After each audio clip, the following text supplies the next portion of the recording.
Sir, Mayawati ji ने आज एक प्रेस कॉन्फ्रेंस की। उन्होंने संविधान पर चर्चा को लेकर ये प्रेस कॉन्फ्रेंस की। उन्होंने कहा कि संविधान के 75 सालों की गौरवशाली यात्रा पर संसद में चर्चा हो रही है। इस चर्चा की सार्थकता और उपयोगिता तभी संभव है जब खुले मन से ये स्वीकार किया जाए कि सत्ता पक्ष मानवीय संविधान की पवित्र भावनाओं के अनुरूप करोड़ों लोगों को रोजगार, न्याय और स्वाभिमान का जीवन दे पाया या नहीं। उन्होंने कहा कांग्रेस हो या बीजेपी, दोनों पर ही निशाना साधा। उन्होंने कहा बाबा साहब को भारत रत्न नहीं दिया और कहा कि दोनों दल मिलकर संविधान को कमजोर कर रहे हैं, ये भी कहा। देखिए, निश्चित रूप से हमारा ये मानना है कि जो बाबा साहब ने अपने अंतिम भाषण में जो राय प्रकट की थी, या संविधान सभा ने जिस बात को स्वीकार किया था कि हम भारत को किस दिशा में ले जाएंगे, 75 वर्षों में आज हमें उस पर विचार करने की आवश्यकता है। और मेरा भी मानना यह है कि हम उन उद्देश्यों की पूर्ति नहीं कर पाए जो संविधान निर्माताओं ने अपेक्षा की थी। समतामूलक समाज की दिशा में हम नहीं बढ़ पाए, गैर बराबरी, हम सामाजिक गैर बराबरी को हम दूर नहीं कर पाए। आज भी बड़े पैमाने पर कमजोर वर्गों के साथ अन्याय हो रहा है।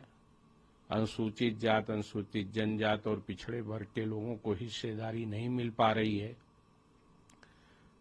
निश्चित रूप से अगर हम इस पर चर्चा करते हैं तो हमें उन मूल्यों की रक्षा के लिए काम करना होगा। संवैधानिक जो अधिकार दिए गए, लोकतंत्र में जनता का जनता के लिए सरकार बनाने की अपेक्षा की गई। आज भारतीय जनता पार्टी की सरकार में उस उद्देश्य को पूरी तरह से ध्वस्त किया गया। लोगों को वोट डालने से रोकने का अभी हमने देखा बाई इलेक्शन में जिस तरह से प्रयास किया गया, जिस तरह से लालच देकर वोट प्राप्त करने का प्रयास चुनाव के दौरान किया जा रहा है, ये हमारे संवैधानिक मूल्यों के प्रति एक तरह से उसके विपरीत काम है। तो ऐसी स्थिति में हमें आज इस बात पर विचार करने की आवश्यकता है कि हम उन मूल्यों की रक्षा कर पा रहे हैं। संवैधानिक जो पद हैं, संवैधानिक संस्थाएं जो हैं, उन संवैधानिक संस्थाओं को कमजोर किया जा रहा है। चुनाव, लोकतंत्र मजबूत हो, जनता की अपेक्षाओं पर खरा उतरे, उसके लिए सबसे प्रमुख है न्यायालय, दूसरा निर्वाचन आयोग। आज निर्वाचन आयोग पूरी तरह से कमजोर दिखाई पड़ता है। तो ऐसी स्थिति में निश्चित रूप से हमारा ये मानना है कि हम उन मूल्यों की रक्षा नहीं कर पाए।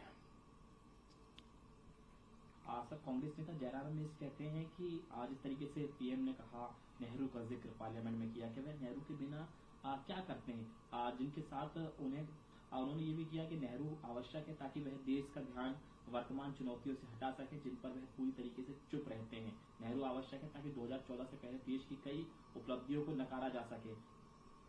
देखिए, हम उनके विचार पे हमें कुछ नहीं कहना है, लेकिन मेरा भी ये मानना है कि जिस तरह से कल प्रधानमंत्री ने भाषण दिया, वो प्रधानमंत्री पद के अनुकूल नहीं है, बल्कि एक साधारण नेता जो किसी दूसरी पार्टी के बुराई करता है चुनाव के दौरान, उसी तरह के एक तरह से वो चुनावी भाषण था। संसद के मर्यादा के अनुकूल वो भाषण नहीं था। सर, योगी आदित्यनाथ ताजमहल बनाने वाले श्रमिकों के हाथ काट दिए गए थे, लेकिन राम मंदिर जिन्होंने निर्माण किया श्रमिक थे, उनको सम्मानित किया गया। ये हमारी ही सरकार थी। अब माननीय योगी जी क्या कहते हैं क्या नहीं कहते, उस पर हम क्या कमेंट करें, लेकिन माननीय योगी जी पूरी तरह से संविधान की मर्यादाओं का उल्लंघन करते हैं और लोकतंत्र को ध्वस्त करने में लगे हैं। हर स्तर पर वो तानाशाही की तरफ उनका काम हो रहा है। सर, का भी बनाया है उनका संबल में हनुमान मंदिर और शिव मंदिर 4 दशकों से अधिक समय तक बंद रहे। डर का माहौल वहां पैदा किया गया और हिंदुओं को वहां से पलायन करने के लिए मजबूर किया गया। मंदिर के लिए फिर से खुलने के बाद लोगों में खुशी और विश्वास है। यदि कोई धार्मिक स्थल, सार्वजनिक स्थान इस प्रकार से अतिक्रमण या बंद किया गया है और लोगों को वहां जाने से रोका जा रहा है, तो ये पता लगाया जाना चाहिए। तो 10 साल से तो उनकी सरकार है, उत्तर प्रदेश में भी 7 साल से है, तो आप तक क्या कर रहे थे? निश्चित रूप से ये चुनाव के दृष्टि से नए नए मुद्दे उछाल रहे हैं। और मुझे जानकारी मिली है कि जो इसका घर था उसने स्वयं बताया कि हमने अपने से बंद किया है, किसी दूसरे ने नहीं बंद किया है। तो इस तरह के बातें करके केवल नफरत पैदा करने का प्रयास किया जा रहा है। आज हम सब लोगों में भाईचारा की जरूरत है, एक दूसरे से मिलकर रहें जिससे देश की तरक्की करे। भाजपा उस विचारधारा को तोड़ने में लगी हुई है।